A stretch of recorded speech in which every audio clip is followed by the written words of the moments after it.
Let's start with an easy one. Question 1. What year was the Louisiana Purchase made? You have 5 seconds. Here are your options.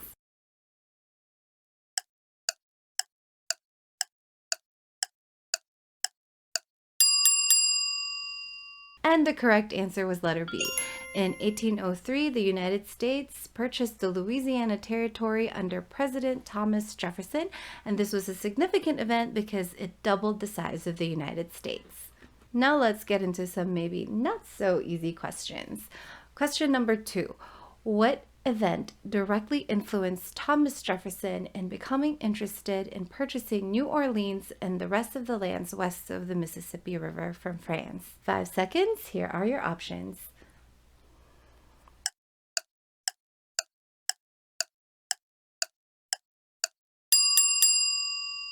So in 1802, France secretly acquired the Louisiana Territory from Spain. And before then, when Spain was under control, Spain allowed U.S. merchants to trade up and down the Mississippi River, and they allowed them to store their goods in warehouses in New Orleans until those goods were ready to be shipped out into the world. However, when Spain passed control back to France of the Louisiana Territory, Thomas Jefferson was deeply concerned. He was afraid that Napoleon would not grant American merchants the same types of privileges that Spain had previously before them. Okay, next question. What was the name of the treaty that secretly transferred control of the Louisiana Territory from Spain back to France? 5 seconds. Here are your options.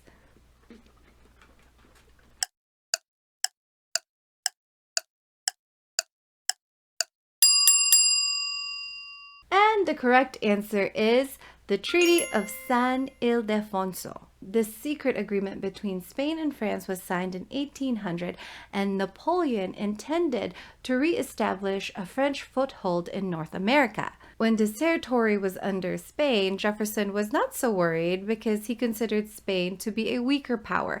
However, France under Napoleon was a different story altogether, and he knew that France had imperialistic ambitions. So having Napoleon's France as America's neighbors deeply concerned Thomas Jefferson. And indeed, he was right, because once France had control of the land, Napoleon revoked rights of the American merchants to store their goods in New Orleans. And this was a big problem for the United States because the Mississippi River and New Orleans were deeply important to the economies of the western states. Next question. So if Napoleon wanted to reestablish French power in North America, why was he then willing to sell the lands to the United States? You have 5 seconds. Here are your options.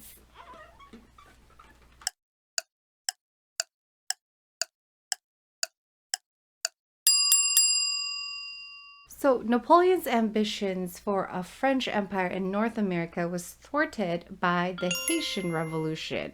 And what does this all have to do with it? Well, France was in control of Haiti, and what Napoleon intended to do, was reconquer the Louisiana Territory and use Haiti as a base. However, the Haitians revolted, and this revolt actually led to their independence and led to the creation of the Republic of Haiti. In addition, as usual, France had great tensions with Great Britain, and it would have been really difficult for them to defend the Louisiana Territory if they were at war with Great Britain. So Napoleon decided to cut his losses and go ahead and offer the Louisiana Territory to the United States in order to gain more money, which would then help fund his campaigns across Europe. Next question. For approximately how much money did the United States purchase the Louisiana Territory? You have 5 seconds. Here are your options.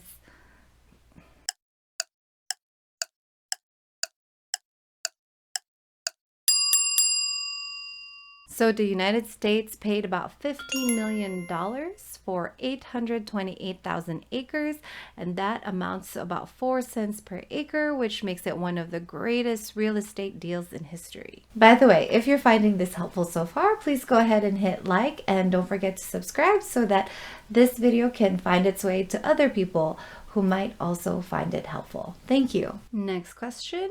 Who were the 2 American envoys who played crucial roles in negotiating the Louisiana Purchase from France? 5 seconds.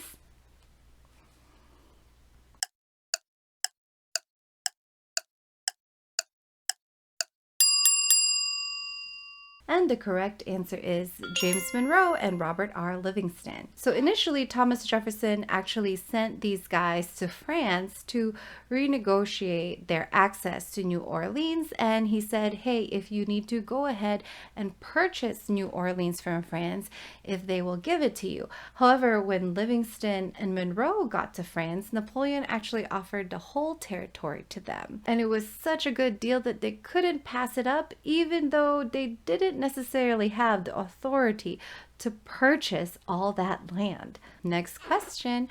What constitutional concern did Thomas Jefferson have regarding the Louisiana Purchase? As usual, you have 5 seconds.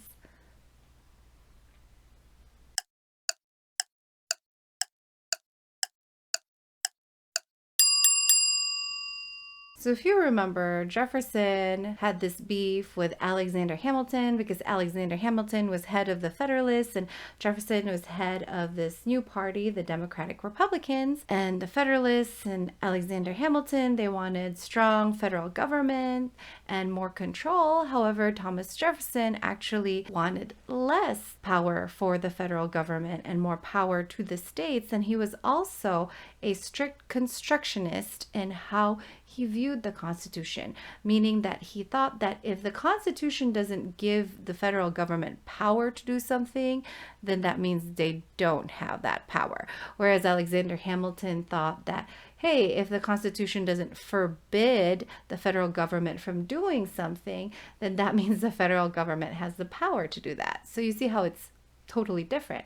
Well, Thomas Jefferson, in purchasing this Louisiana territory, had a conundrum in his hands. The Constitution actually did not explicitly give the federal government power to buy land from foreign governments. So if we were to go back to early Thomas Jefferson, he would have said, well, then the federal government has no power to do this. But Thomas Jefferson also had this dream called the Agrarian Republic, where he felt that the United States needed to be a land full of independent small farmers. He felt that this was the best way to secure American freedoms.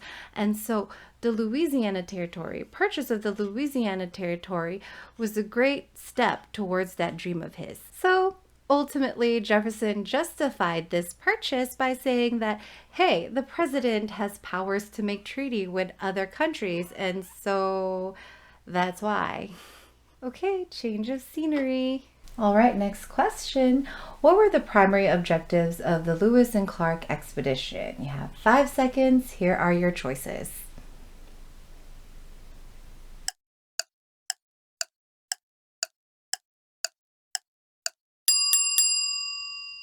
The Lewis and Clark expedition, also known as the Corps of Discovery, had multiple main objectives. One was to find a direct water route to the Pacific Ocean. Another was to establish trade with the Native Americans.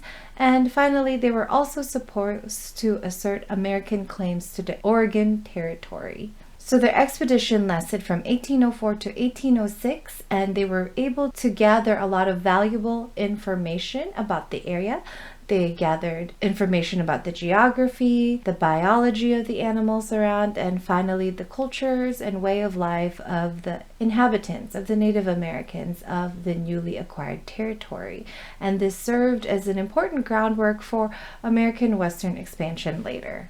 All right, second to last question. How did Jefferson justify this acquisition of new land despite his previous constitutional concerns?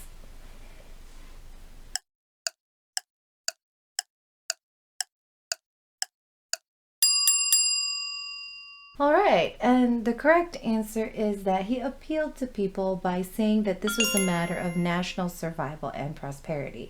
Remember, he was a strict constructionist and didn't believe that the federal government had power to do things that were not explicitly written in the Constitution, that the federal government did not have the power to do things that they weren't explicitly authorized by the Constitution to do. So this buying of land, again, was not explicitly in the Constitution, but the way Jefferson rationalized it in his mind is that, hey, this is good for the country.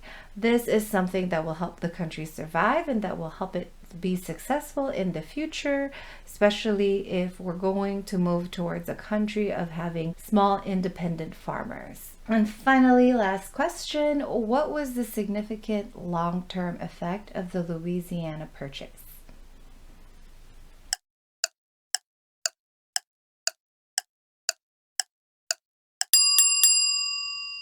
So the Louisiana Purchase transformed the United States. It doubled the size of the country and laid the foundation for westward expansion. On the upside, American expansion greatly increased the country's power and shaped the American character. You get the spirit of ruggedness and perseverance and pioneering, right? And it's fostered by the spirit of manifest destiny.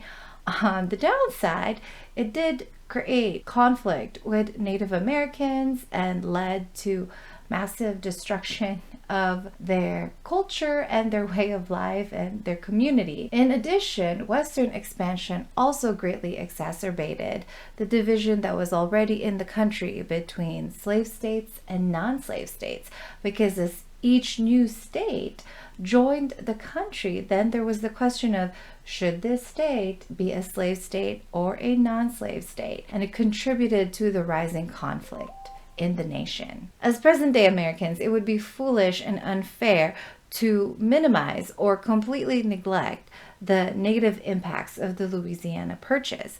At the same time, however, it would also be foolish and unfair to overemphasize the negative impact that it had. We are, after all, as present-day Americans, benefiting from the complex history and the growth that the country underwent because of the Louisiana Purchase. I myself, as an immigrant, really appreciate all the wonderful opportunities that this country provides my family that I could not have had, that we could not have had anywhere else. And so I think it's not our job as people of the present to just pass black and white moral judgment on the people of the past, but rather to really learn from them and to see where our lives intersect, or where we see patterns and where we see common ground here today in the present, and how we can learn from what choices people of the past made.